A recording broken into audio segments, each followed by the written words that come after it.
Happy Friday, everybody. It's about noon. Starting in pretty much the last week of December, the Trump administration has been ramping up everything across the board, domestically, internationally, starting with what we did in Venezuela, the abduction of their president and first lady. Donald Trump is torching all of our international economic military relationships with Europe, with Canada. They're going to move on without us. I mean, he's gone from being the leader of the free world to wanting to control the Western Hemisphere, which isn't going to work, and is going to destroy our economy and our international economic relationships to do it. ICE has been ramping up completely out of control, just completely out of control in Minneapolis and Philly and other places. And Ro Khanna, co-author of the Epstein Transparency Act, was on Morning Joe this morning and claims that Trump's actions in all of these regards are driven mostly by the, quote, Epstein issue. DOJ was required by law to release the Epstein files on December 17th, I think.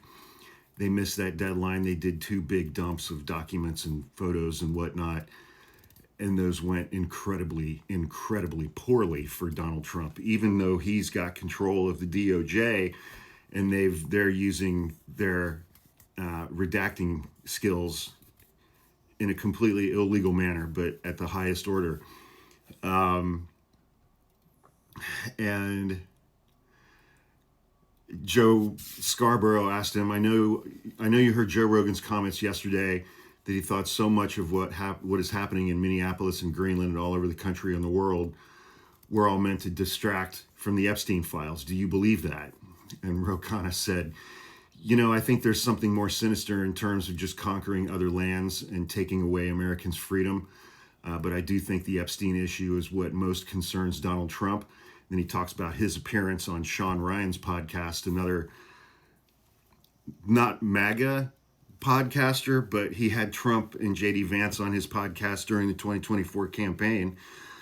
He said, I was on Sean Ryan's podcast, one of the biggest podcasts. He was a significant Trump supporter.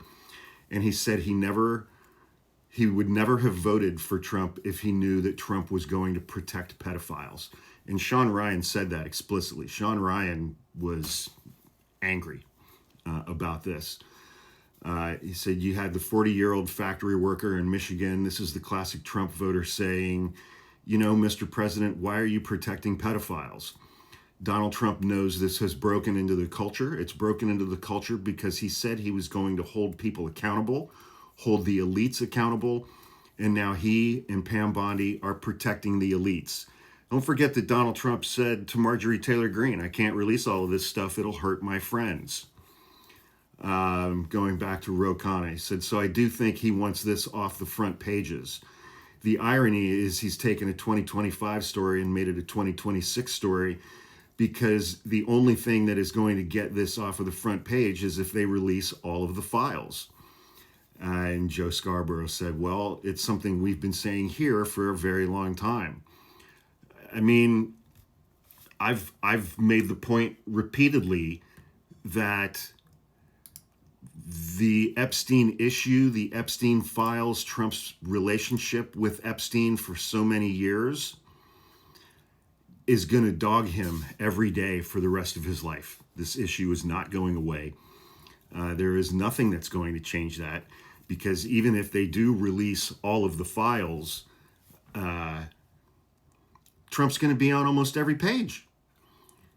Trump is going to believe he's going to be on almost every single page. And this is going to define the rest of his life. It is going to define the rest of his life and the rest of his day-to-day life. And I love that for him because the survivors, the victims of Jeffrey Epstein and his co-conspirators have never gotten justice. In this case, they have never gotten justice, despite fighting so hard for so long.